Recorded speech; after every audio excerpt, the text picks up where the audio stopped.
Ito ang Ito ang body's requirements. Ang tanong, nakakain ba natin yun? No. So, dito pa lamang, tapos na usapan. We're gonna get sick because no one can follow the food pyramid. No one can follow the right and enough sleep. No one follow the drink of water. After dito, may correction ako dito sa drink of water. Ang laki ng problema ko dyan eh. Kasi bago na yan. Yan is old school na yan. Yung 8 to 12 glasses of water. Kasi, kilala niyo ito si Mahal sa Kasimura? Di ba ganun kalaki yun? Isipin niyo, pwede niyo ng 8 to 12 glasses, ano mangyayari? Lunod. Ito si Shaquille O'Neal, dehydrated. Ang tama ngayon is, once you drink water, based on the urine color. Once nag-wiwi ka, nag-clear as huli ng tubig, then you have enough water.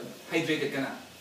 Pag umihi ka ng dilaw-dilaw, ihi mo, oh, you better drink a lot of anything, juices, whatever, anything with fluid, para mag-clear ang ihi, and then you have enough water.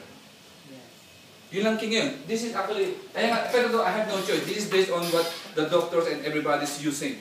8 to 12, pero, recommended naman.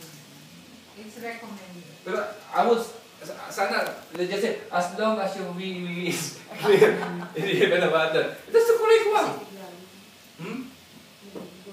So, ngayon, ano ba ginagawa ng katawan natin dito? Bakit ba tayo nabubuhay? English yun ah. Nabubuhay dahil sa pagkain. Ito po yun. Nabanggit na kanina. Because of what? Amino acids. Dito tayo nabubuhay sa amino acids. Tawag nga ng mga scientists, building block of a cell. I'm sure na alam niyo na mga stem cell. Itong 11 to, our liver produces or synthesizes daily if we are eating all the food that we needed. Or also if our liver is healthy.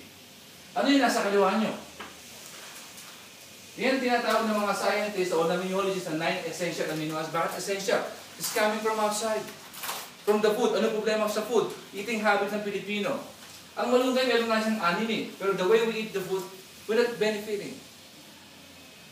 Kaya nga ang mga Amerikano, kung kumain ng steak, rare. Bakit? Para yung amino acids stay in the food. Kasi pag well done mo, nasa pa yung amino acid. And we need that.